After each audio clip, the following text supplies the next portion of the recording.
Thank you. All right. Hi, welcome everyone. We saw a couple people were in the waiting room, so we were like, why wait? Let's just get started. So I'll give a chance. I see two more people are in the waiting room. I'll give them a chance to join before we officially kick it off. Reb, Happy New Year. We were just talking about how we realized that we haven't seen everyone this entire year. Oh my gosh. Happy New Year to you all. Happy healthy New Year. Yeah, yeah. All right. Well, for the interest of time, since we only have an hour, we wanted to just go ahead, get started, and just do a round of introductions. So we have just a small prompt. So if you can, please introduce yourself with your name, where you're located, and especially honoring and recognizing recent natural disasters and climate disasters happening globally. If you have a friend or relative personally impacted by a recent disaster or stressor, you're welcome to name them and just bring them into the space. And for as well a different type of energy to bring a bit of the goal and reason why we're all here today. I'd love as well for you to share on camera a bit of nature in your space. And that can be, Becky's already ready, a plant, a pet, uh, any type of nature or energy that you'd like to bring into this room. So I'll model the model to get us started. So Christy, she, her pronouns. I'm located in Vancouver, Washington, which is just across the river from Portland. I always have to say Vancouver because they're very upset when they're considered part of Portland. Um, I have, a couple friends in California, luckily none who have been directly impacted, but definitely experiencing some of that poor air quality. And then, not to disturb her too much, but I do have this little friend with me. Sorry, sweetie. Who has been very clingy, but I think it's really because it's gotten colder. And maybe we'll just do popcorn for the interest of time. And I'll popcorn it over to Becky since I know she's prepared for this prompt. Thank you, Christy. My name is Becky Turner. I use she, her pronouns. I am in Walla Walla, Washington. I'm with the Community Resilience Initiative, and I've got plenty of green things in my space right now, but off camera is a lemon tree that is starting to bloom. So it smells really great in here right now, team. And we're gonna popcorn. I'd like to hear from Bill. We recently met. Good morning. Bill All in Spokane, Washington. I use he, him pronouns. And yeah, there's a bunch of green in our space, not on camera. But we also are loving the snow coming in through the windows. Well, we can see the snow coming through the windows, not coming through the windows. And do you want to go on? Sure. My name is Elle McSherry, and she, her pronouns. We're in Liberty Lake, Washington. And yeah, Bill cultivates lots of plants. So you can't see them, but we have different cacti and gosh, I don't know what else. Brigmansias and other beautiful green things in our space, thanks to Bill. And we're a prospective steering committee for this project. We talked to Becky a bit, which was really inspirational a couple of weeks ago, and we're working with eco anxiety cafes here in the Spokane area, Liberty Lake in Spokane, and been reaching out to various folks. So, and I'll pass it to Christian. Hey, good to see everybody. My name's Christian, he, him pronouns, part of Trauma Informed Oregon along with Christy. So it's great to see everybody today. I'm based in Portland, Oregon, but grew up and am a proud Angelino, grew up in Los Angeles. So seeing the fires going on right now has been very challenging. My family's fortunate to have not have been evacuated yet.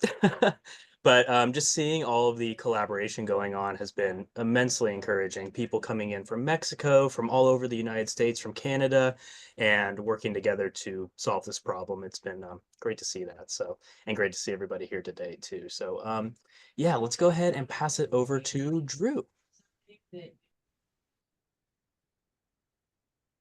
Hi, everybody. Good morning. I'm Drew Alcozer, pronouns they and them. I'm based in Kalama, Washington, which is in Southwest near Vancouver, and Portland adjacent. I also grew up in SoCal, moved here about 5 years ago. So I have some family and friends. They're mostly in the southern and western LA County, unaffected, but critically observing. I have so many emotions, mostly overwhelmed. But my bit of nature is I get to gaze at my Christmas tree, which is now a New Year's tree that is planted. And hopefully in a couple of years, she will go in the ground like previous Christmas trees. So yeah, I'm happy to have that bit of nature, Pacific Northwest nature in my home. And I will pass it over to Megan. Hi, everyone. Good morning. I'm just reading the prompt, so I didn't quite get through it, but I am in Eugene, Oregon, and also have lots of roots in Colorado and in the Bay Area. And I have my two cousins and their families are in LA right now and had to evacuate with little kiddos, which is a whole nother experience. And then please share on camera a bit of nature, a pet. Well, I'll name that. I don't know if it's gonna show with my blurry. Oh, can I unblur? Let's see if I can do this quickly. My these two pups are just living together for the first time. So if I go on and off camera, it's because they're needing help redirecting sometimes. Good to be with all of you, and I'll pass it. I didn't get the beginning, so if you've already gone, let me know. But Evan, did you share? No, hello everyone. My name's Evan. I'm based in Dublin, Ireland. Happy to be here today. In terms of a bit of nature, I'm enjoying a nice glass of water and just reflecting on where that has come from and how it's nourishing me. So I'll pass it over to Jeffrey.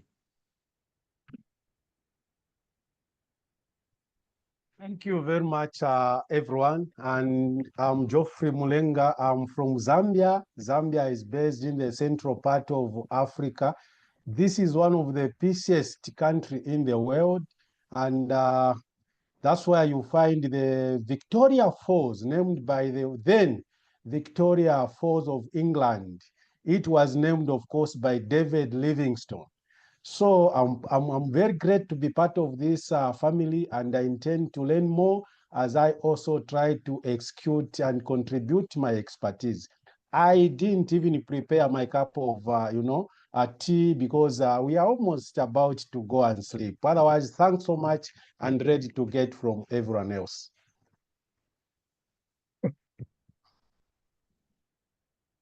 Thanks, Jeffrey. And Ida, would you like to go next? My name's Reb McKenzie, and I live in Claremont, New Hampshire. I don't have a she, her, she, they, there, and I don't have family except the human family in California, which I'm devastated with what's going on there. It's really mind-boggling.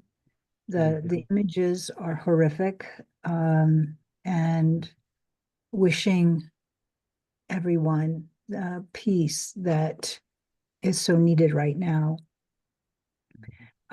My bit of nature is a photo of my great-grandmother who lived very simply and gives me hope that we again can change things to live more simply and able to live sustainably on this planet.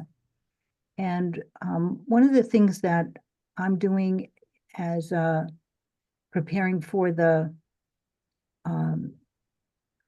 Prospective TRCN is doing climate cafes so that I'm able to encourage folks who are more concerned about this in my community to be more active.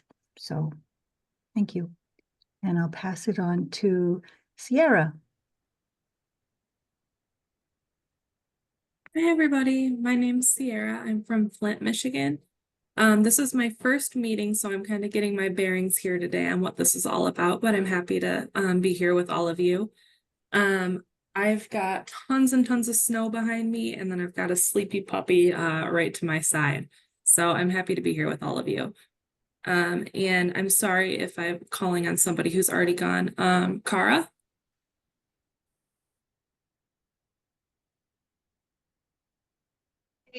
How's everyone doing? Sorry, it's lunchtime here in southeastern North Carolina, but I'm Kara Osborne.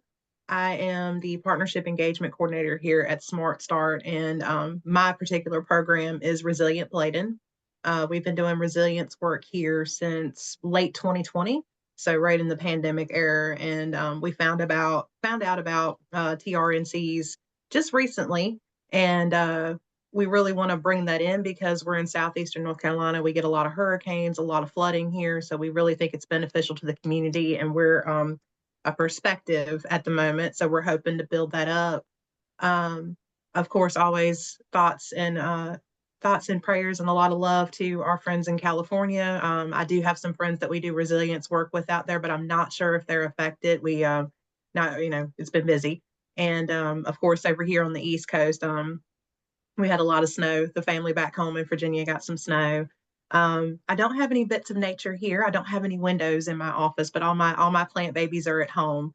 So I have a lot of ivy vines and stuff. So that's my little bit of nature that I keep in my mind is when I get home. I've got all my plants at home. So I'm not entirely sure who hasn't went yet. Can someone please pick for me? Thank you. I'll go ahead and would you like to go next? I can go. I haven't gone. Hi, everyone. I'm Ernalyn Navarro, and yes, I am in Southern California. And my view from my office is I could see the strong wind, which we always get. I'm in Riverside County, where up until this point, we didn't have any fire, but then yesterday, there's one that just started not too far from where I live, but it's hopefully they'll contain it. But I do have a friend who did lose her house in Pacific Palisades. So she's in one of the older homes. It's actually her house. I have fond memories of it because she had her wedding reception in her backyard. It's a 3-generation house that's classic Victorian. And so I just feel for her. And so she posted on her Facebook a reflection that of one of her friends who also live in the neighborhood titled Gone. And so it was like everything's gone, friendship, families, all of that. So it just kind of like hit that part of it. So I am also a community resiliency model teacher with the Trauma Resource Institute. I picked this background. I'm Filipino American. It just reminds me of the Philippines, but it also reminds me of a recent trip that I had with the CEO, Mike Sapp, in Palau, where we provided some introduction to CRIM there. So, and I'm hoping to bring this work in our county, in Riverside County. So that's where I'm at.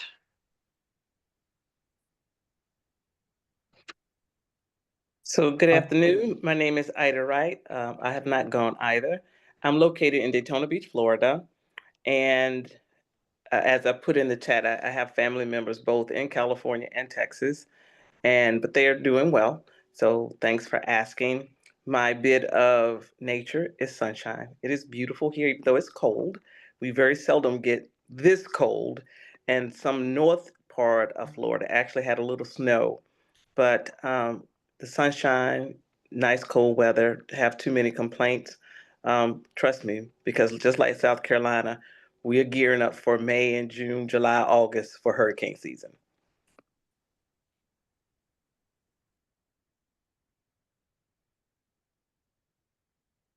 I'm Lois Cody. I'm in Manchester, New Hampshire. I have not gone yet. And I am pronouns she, her.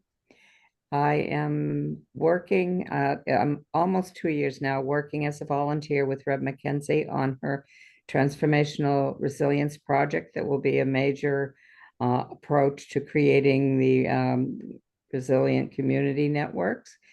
And for nature, I look out my slider at the wintry scene of snow on the ground, my beautiful evergreen yew, and above it, blue sky with little puffy white clouds, and the beautiful, graceful, artistic branches of nature's trees without leaves, which are really, I always forget how beautiful they are without the leaves because I'm so enamored of them in the fall.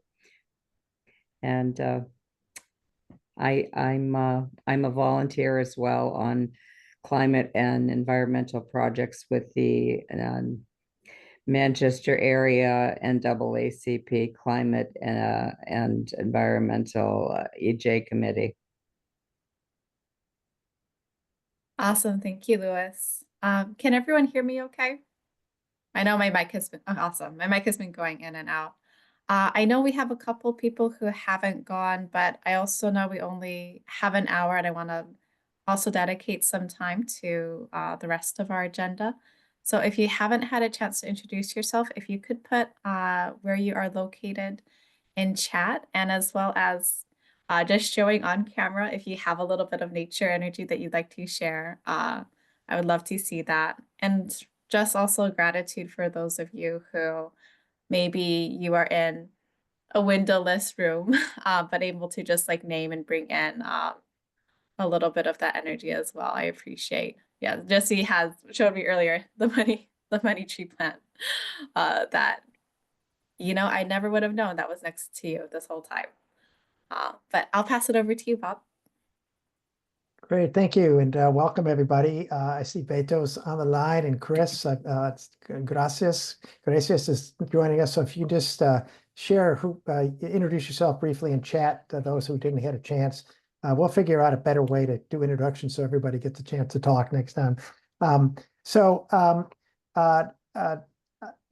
I just want to share that I also have family in Los Angeles who are being affected, and in North Carolina, but also friends in other countries that are being affected by what's happening. That's why we're all together.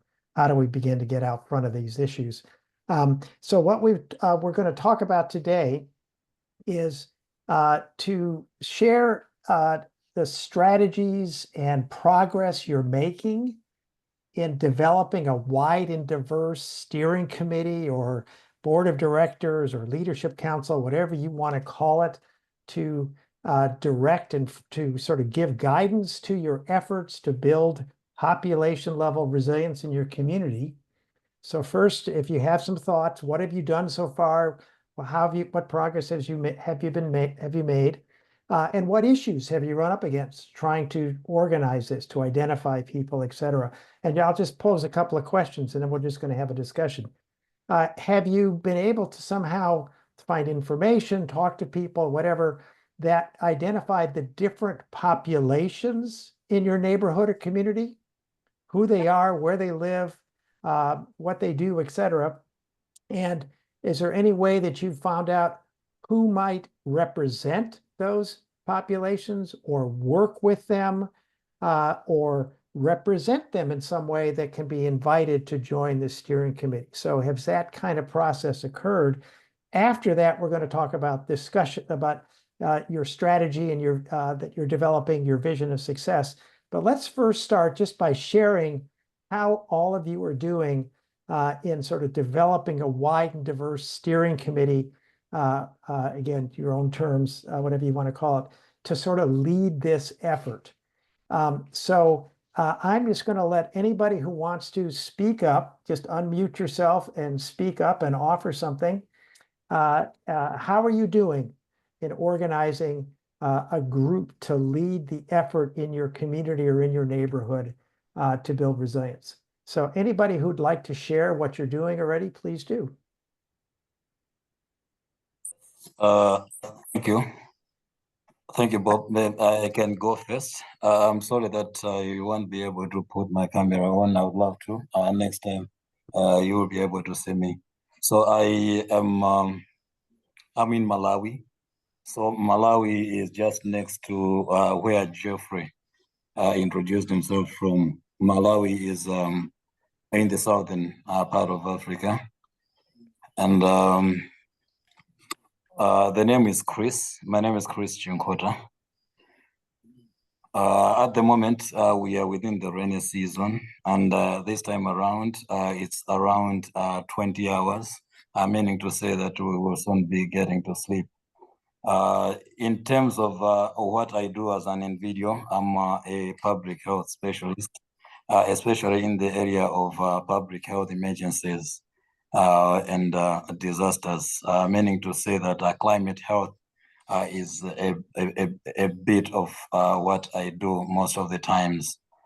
Getting to how we are trying to mobilize our network at the moment is that we are fortunate enough in that we got to get this information while we are already part of a coalition in Malawi, which is known as the Leave No One Behind Coalition. And this is led by Dr. Mary Shawer. She is going to be a part of this meeting.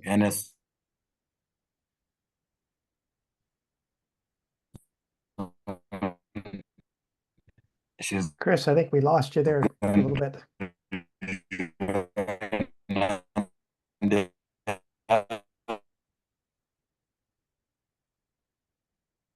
Chris, I think we lost you. If you can hear me, you're sort of very blurry or completely silent.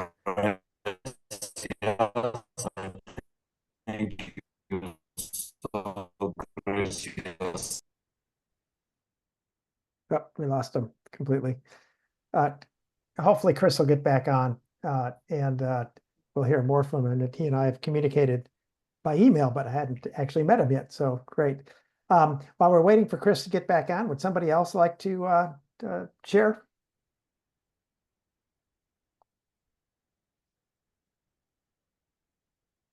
Anybody, what are you doing to organize the steering committee? Sorry, How's that I going? had dropped off. Maybe someone.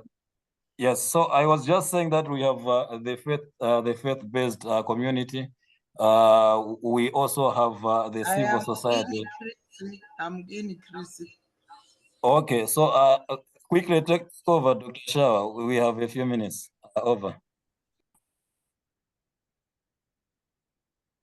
Did somebody else jump on? Not sure who that was. I think that was Dr. Mary Shawa, and it sounds like Dr. Mary works with Chris, if I heard it correctly. Okay, thank you so much.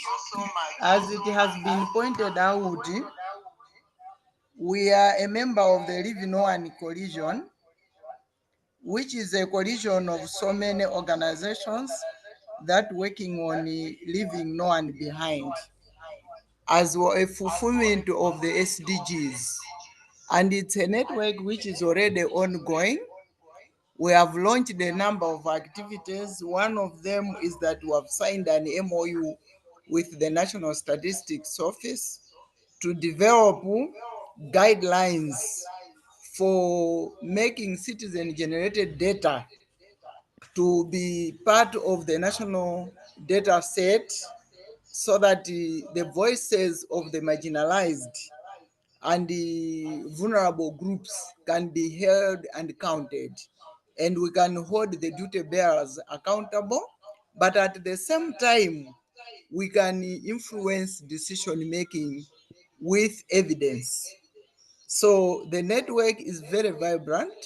We just had a national conference funded by UN about on 8th to 12th December, where we are packaging what we want to do and how we would want the guidelines to look like. So in that particular setup, there is the civil society organization, National Planning Commission, some UN, some government organizations, which looked at it as a very important and vibrant network. So in a brief, I can say that, but we also coordinated the healthy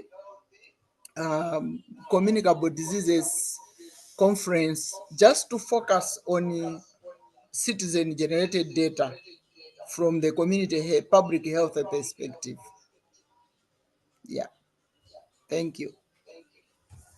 Thank you, Dr. Shaw. I appreciate it. And I appreciate everybody who's got an odd time zone joining us today. We're going to try to figure out how to run these kind of community practices to work out the time zone changes.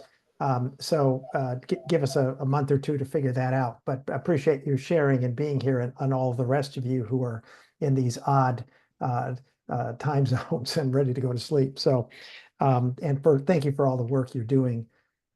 Anyone else want to share a little bit about what you're doing to get going in your initiative? Anybody can speak up.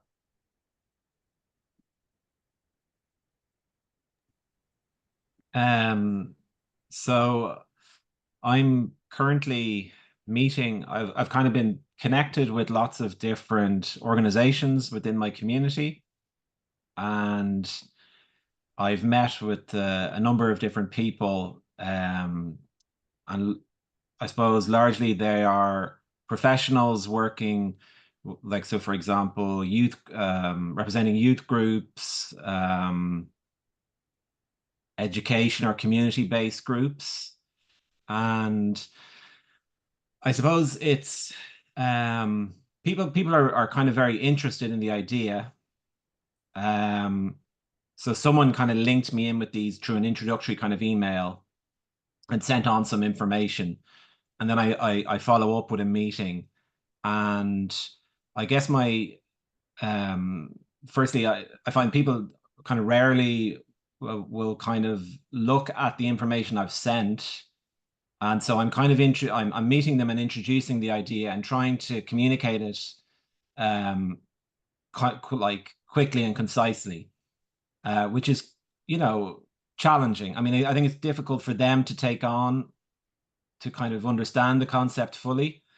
And also then my impression is so these would be leaders within organizations, and their organizations are quite busy, and they're trying to figure out, who can I allocate, which one of my staff members can I allocate to this, and how much time is going to be involved, and all that kind of thing. So they're kind of interested, but it's a bit tentative. And some will say like, yeah, we're interested, but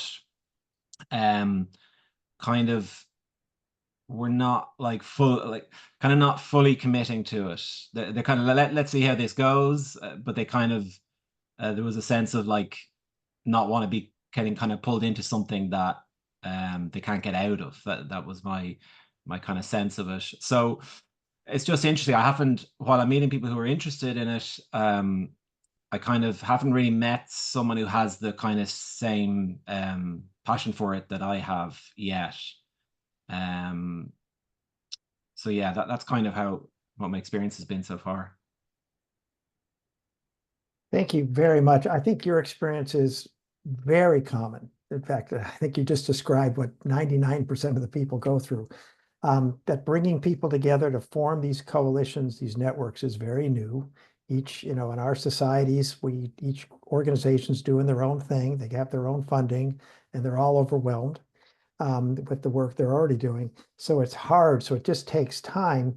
But I think the first thing you said really struck me is, how do you explain this quickly? And it's and in a way that people grasp quickly.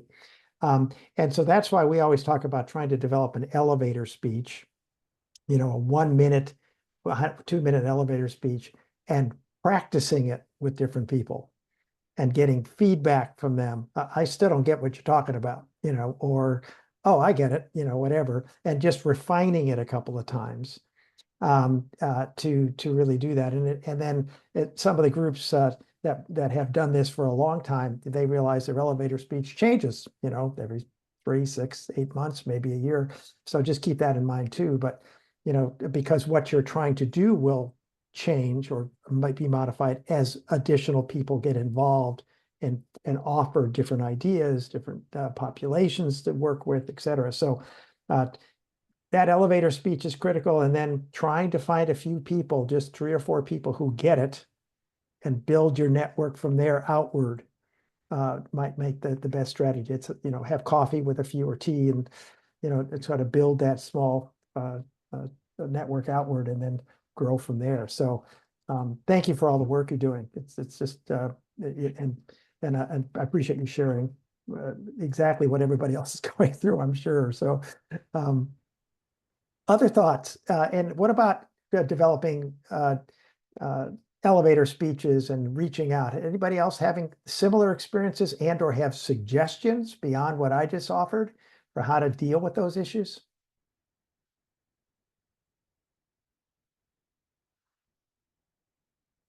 Anybody can speak up. So this is Reb McKenzie, and Lois mentioned a project that we're working on together called the Transformational Resilience Project, and it's a curriculum for 20 lessons involving CRIM work with the community resiliency model and also Bob's presencing and purposing skills. So about a year ago, I went around to a local community college and the high school, maybe a year and a half ago, and introduced the concept of building resilience in the schools. And at that time, there was no interest in the program. So Lois and I have been working on building up the curriculum to be able to present, which hopefully will be this coming fall, to I was just given a clue yesterday about a local technical school that might be interested in it. So anyway, one of the things that I was doing, am doing, is those climate cafes that I think are helping to raise interest and awareness in my community about climate change. There isn't a lot going on here except for maybe a handful of friends who are very concerned.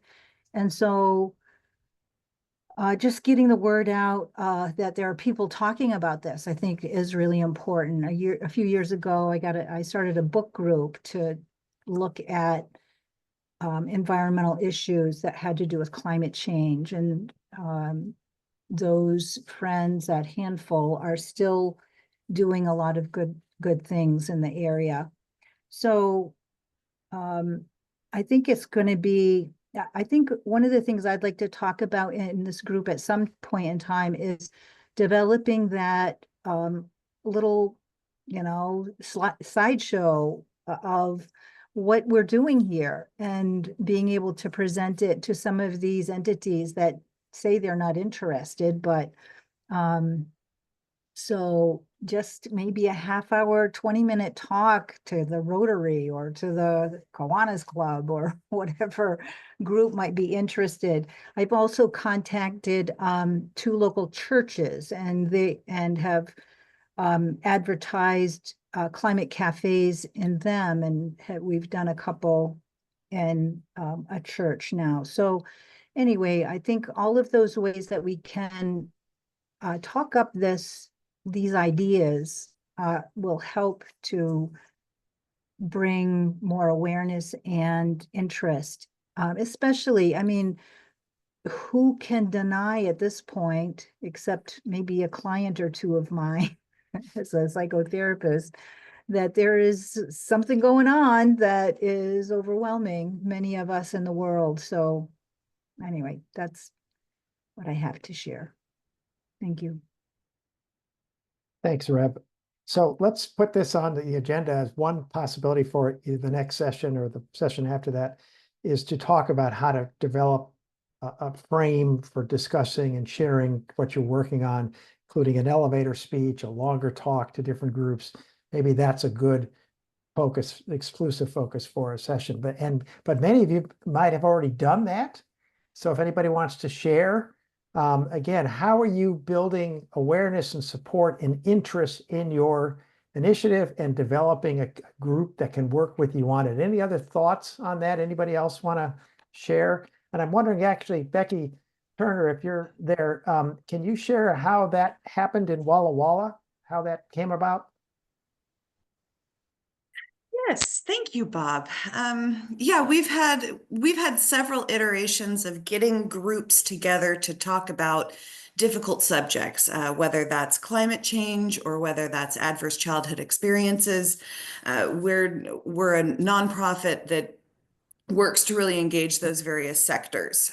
Recently, though, as a result of this community of practice, knowing that I needed to get a steering committee together that was specifically focused on climate change, since we had already engaged a bunch of different nonprofit partners and community partners in private business, we have our own community of practice that takes place each month. And so it's a normal space where people gather and talk about the things that interest them.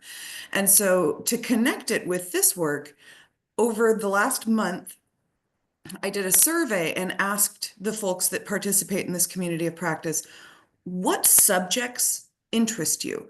And I expected to hear things like, I'm interested in the unhoused population, or I'm interested in social services, but I put, I'm interested in climate change and addressing that through resilience factors. And that was one of the choices that people had the opportunity to make. And it was interesting that out of 17 respondents, 17 of them said, I'm interested in this climate work.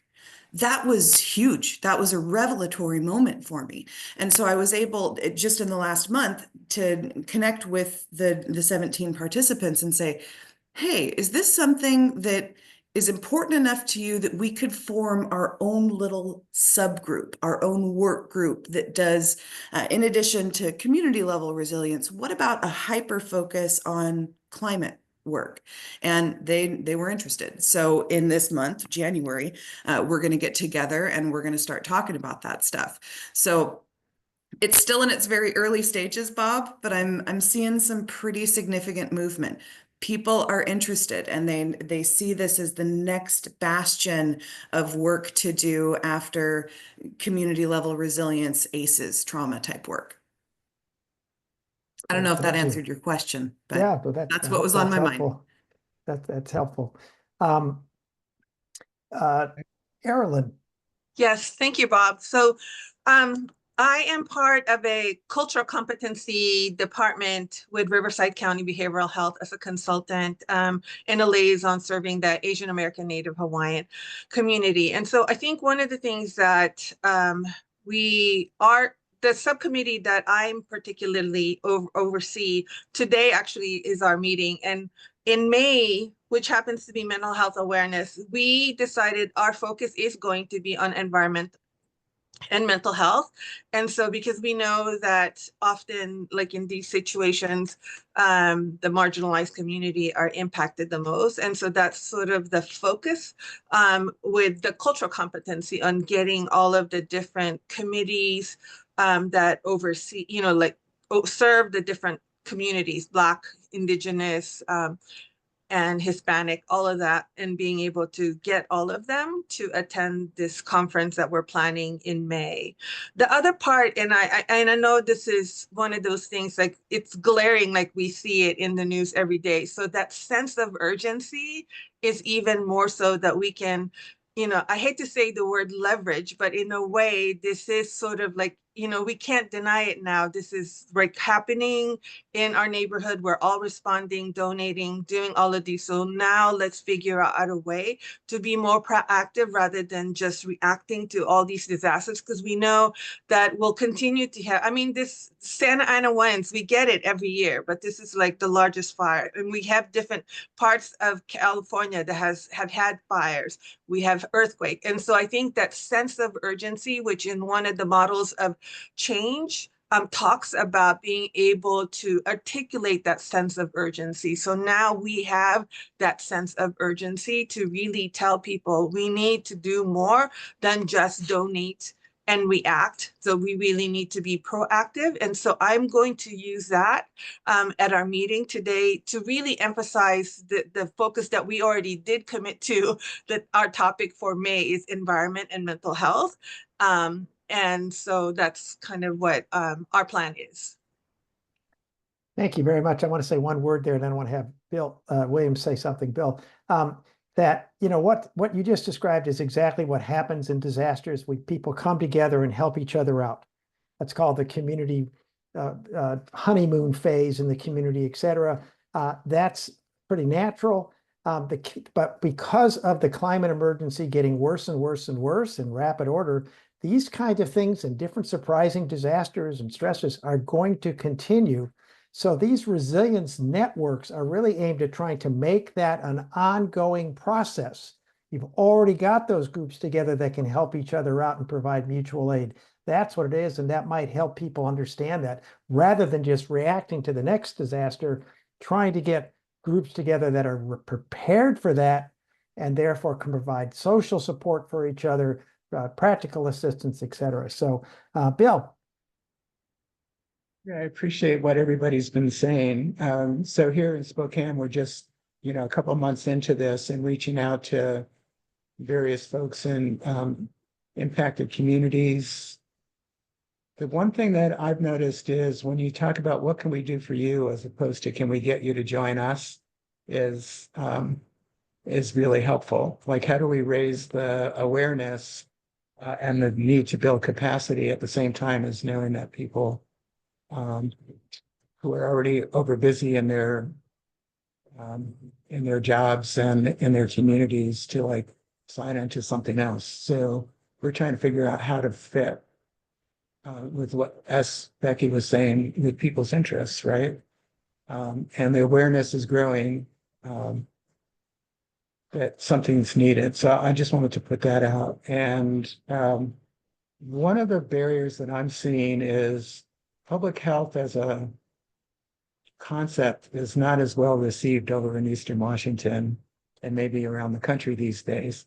So I'm trying, this is a conceptual problem. I haven't actually heard anybody speak to this, when I'm talking to them about this project, but it is something that I'm concerned about, that to tie too much to the public health framework. So that's one piece.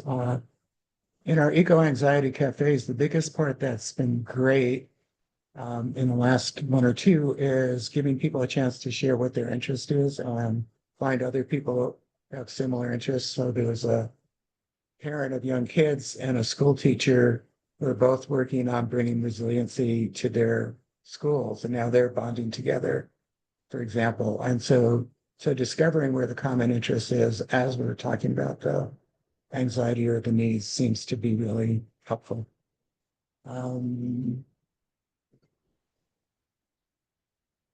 I think the biggest challenge for me personally is I can see the connections to so many different groups, how to organize and just, drill down to the 3 or 4 that are the key folks that can help carry the water at this stage. So that's where we're at. But we have we're coming out of 350.org in the Spokane area. That's an interfaith community. So through that, we've been talking to a bunch of churches and synagogues actually about this and finding real interest in developing capacity there. So that's a node as well. And Elle can speak to this, but she's just been coming up with ideas around doing climate emergency preparedness kits, and maybe moving through the neighborhood councils and the neighborhood watches to present that material and see, how that resonates with people, and get the preparedness part down and then recruit people in that way. So. Okay. So thank you. Thank you. Thank you for those comments. And you made a couple of suggestions. First of all, when you develop an elevator speech or whatever you want to call it in terms of your way of describing, the best thing to do, like we talked about before, is to try to test it out with certain people, share, and then you want to find the language and the concepts that resonate with the local population. Public health might not be that language at all. Certainly not the language in the U.S. Congress. So really, that's what's important about that elevator speech and testing it out and that messaging in general. What really resonates with people? And the only other thought I'd have, or reaction, or comment, is that trying to identify the 3 or 4 high priority groups is important to start with, but keep in mind that often some of the best progress is made when people get involved who you never thought had some suggestions or who had some ideas on how to move forward, or knew different populations that haven't been involved, different groups, different neighborhoods. So try to be open to a bunch of different options. That the most successful programs we've seen really came out of the blue. Oh, wow, we didn't expect that. And these people shared some information and we didn't know that, So just the more you can just open it up, the options better. But again, see what resonates with them, connect with them, and you're absolutely right. Make sure that this program, whatever you're trying to do, benefits them, and ask them what they want and how it benefits them. Otherwise, why would you participate? So thank you very much. Other thoughts? And let me just add one other comment here for question. We also wanted to talk a little bit about strategies. If anybody's actually in the process, any of you, of developing strategies to begin to help the population deal with these issues, please share that also, and/or any obstacles you faced trying to develop or trying to implement your strategy. So any other thoughts? Thank you, Geoffrey Mulenga. Thank you, Bob. I think one of the issues in our implementation of strategies, for instance, we have tried to reach to a lot of people, and especially the youths, and also, for instance, the women folk, that we do realize that they've been for some time sidelined. So we are trying to refresh that so that we resuscitate such a system, so that at the end of the day, especially in the presence of transformative resilience, the situation will not be the same. Now, we have faced some challenges in our own capacity. For example, myself, I can work as a volunteer, even throughout on a long term under this arrangement. Now, the people, for example, what we also need to understand is there is a gap between North and South territories. For example, when you bring an idea on the table, I'm sorry to tell you this, but here in Africa, when you bring an idea on the table, people are not they are not proactive. They want to work reactive. After seeing the fruits, that's when you see a huge follower, trying to scramble for that. At initial stage, it's very, very difficult to find the right people, okay? Because everyone else, they want to know the shares. They want to know their benefits. They want to know other personal benefits, okay? Not especially the goal and mission of transformative resilience. In the States, for instance, it's very easy. Like one of the speakers said, the idea was brought and a lot contributed, okay? They are even trying to come up with one consolidated subgroup. And amongst those, you may realize that some of them are even able to bring their resources in that group, okay? Which is very different from here in Africa, for example. Here, they want to first see the resources. They want to see their benefits. That's when you see a lot of them trying to bringing their efforts and contributions. So that is the major. So maybe through you, Bob, we may request that, of course, now we are a family, okay? The resources that are just hanging somewhere, that are staying somewhere, please bring them at the center so that we are able to share them equally.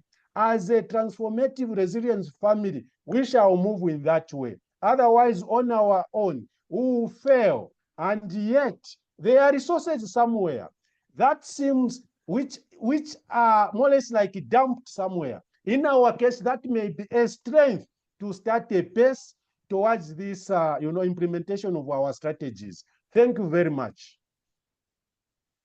Thank you so much for that very poignant and thoughtful comments.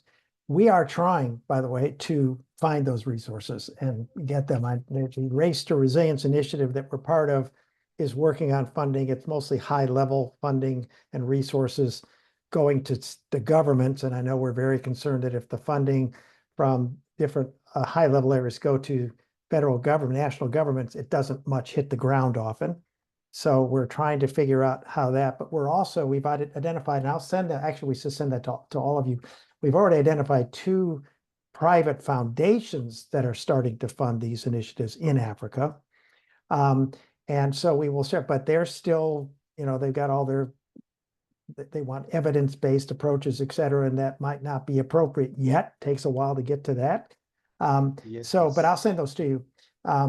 Because and we are working on that. And I know the global mental health action network that I'm involved with, and Beto's on the line, he's just listening, he's involved with, we're trying to find, they're trying to find funding or working on that or discussing that issue. So those resources are critical. We understand that. And why would people participate unless they have some resources to assist? And we completely understand.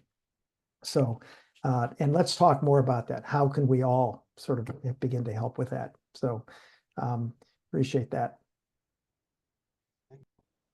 Other comments? Any other thoughts? I know Kara had to go. I'd love to add, but I wanted to see Afolabi because you also have your hand raised. Was that I'm do sorry. you have a direct follow-up? I wanted to say something as well. Please. Okay. In terms of packaging information, what I've noted at the moment is that most of the people are also interested in evidence. When you bring in new things without evidence, nobody is paying attention to that, but they would want evidence. And your evidence must point to the output, which transforms somebody's life. And the connection between the evidence, influence on decision making, and the policies, as well as outputs, is what people are interested in. So when packaging information that goes out, it has to be very clear in terms of what is it that you would want to achieve, where are you coming from, and where do you want to go, what type of resources are required, who will be the beneficiary, how does that beneficiary get the benefits you are looking at. So I think that type of packaging, you are assured of transformation, you are also assured of resilience and change, because it may be climate, it can be any other subject matter, but this type of setup always helps to make sure you get what you want. And therefore, as the foundations pull these things together, they should also understand the differences between the different aspects and then be able to support accordingly, but also package what is required. Thank you. Thank you, Dr. Shaw. Let me just offer one thought on evidence-based approaches. So as we all know, when you focus on prevention, documenting what didn't happen is difficult. So prevention, and that's one of the reasons prevention often lags behind in terms of evidence-based approaches. But there are core principles that we know are really evidence-based. One, for example, is develop strong social support networks. When people have others they can count on for practical assistance, emotional support, et cetera, their mental health, their well-being is enhanced. But there are many, so and that's evidence-based. There's lots of research on that, but there are many, many ways, and it depends on the culture of the community, the demographics of the community, that you can build social support networks.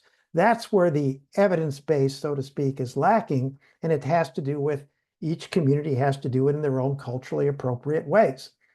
Sometimes it's just getting people together to have meals together, and helping them. Sometimes it's getting work groups together and having them go out and work and developing those networks. So that's something to keep in mind, that focus on the core, on the principles that we know are evidence-based, but your community might need to use different methods to achieve it.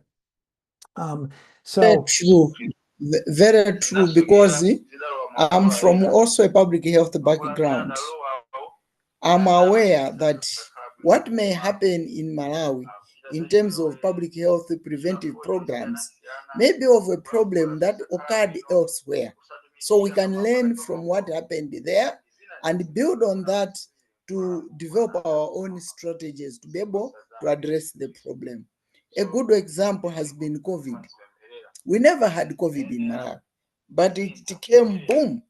People had all the scenarios that they brought up. We developed our own way of packaging information, treatment, care, management, prevention, support, and we realized very little mortality. Morbidity was high, mortality was little. And then, so some of these things, you look at what happened before and what is happening now, then you work within that to strategize and make sure you strike a balance and move on. Yeah, very true. Thank you. And that's so a suggestion for everybody is sort of see if you can zero in or try to do some research, talk to others. What are the core principles that will help prevent and heal mental health, psychosocial, and other problems in your area, in your community, and sort of just get clear about that. And then discuss with your committee, with your group, because they'll have different perspectives, working with different populations, what the best method is to achieve those or implement those strategies, those principles. And that's really good. That's why this steering committee or advisory, whatever we want to call it, the larger group is so important in this work, because you'll get lots of different opinions on different ways that this kind of concept, this principle should be applied, because they know the community. They know the people, different people in it. So that's really important. Thank you so much. Appreciate that. Other thoughts? We only have a few minutes left, but any other thoughts, comments people want to share? Yeah, I really appreciate what you're saying, Dr. Shawa, and just being with all of you. Bill, am I remembering right that did you make a social permaculture? Yeah, I used that, I don't know, 10 years ago or something in one of my courses. So how fun to circle back and be in this space with you. So yeah, I think for me, of course, funding is an issue, and my strategy right now is to apply for grants. I'm a research psychologist, and so that's kind of the realm that I know well and have leverage with. And there are seed grants that I'm finding. There seem to be a lot more in the past few years that are funding projects related to climate change as a general topic. And so I've been in process of putting together a grant to get seed funding for basically feasibility studies of an intervention. We've been thinking a lot about what are the metrics that are relevant to both community members, policymakers, healthcare providers, and to the land. And so we're thinking a lot about how we might collect those, what might be realistic measures of progress. And for this grant, we're starting by just saying we're going to use the grant money to put together community focus groups, but they're, groups that are focused on what we're calling the future of resilience. And for this particular grant, we're focusing on developing a novel healthcare framework that can be more incorporative of social justice and ecological revitalization. And it's tricky because the intention of the framework and the model, and I think most of our work, is to be able to be place-based and adapted culturally and to the place where it is. And yet there needs to be enough structure for it to be something, that you can go and offer in other places. And so our intention is to pilot here in Eugene because that's where so many of, my connections are right now.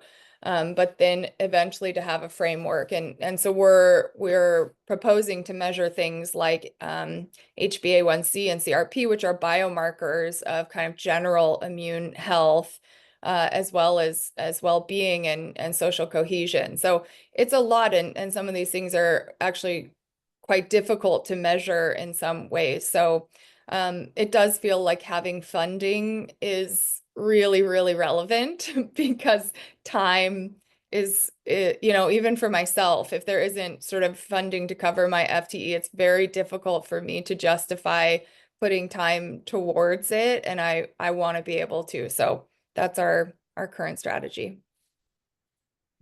Thank you. We're about out of time. I'm going to propose, and then anybody, afterwards, you can send emails to us, that next time we talk about two things. One is the how to develop an elevator speech, how to develop your way to talk with other people about what you're trying to do.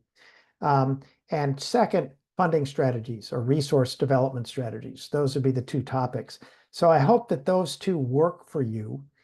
There are some people on the line who haven't said anything. If you have something you'd like to share right before we sign off, please do. Just speak up, if you will. I've been trying to say something all the while. I'm sorry. Beyond funding,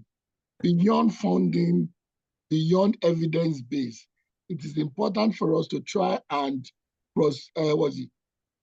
try and exchange ideas. Some group will get it right, some are not getting it. Some are strong, some are not.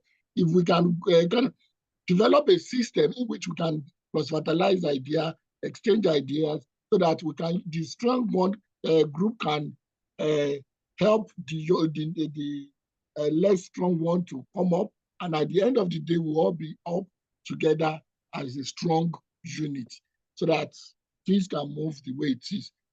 I think that's very, very important. Ability to share information. Thank you very much. And absolutely, the more we can share, that helps, but share that information as much as we can in your community and with ourselves. So let's start doing that. Any other thoughts, comments? Well, great. So at least, unless I hear otherwise, again, please send me your thoughts to our email, tr-cli, that those two agenda items for our next community practice, it'll be a month from now, but we're going to start thinking about, and you might get emails from us talking about other options for just monthly emails, community practices, because people are in different time zones. There's folks in Asia that can't even be here now.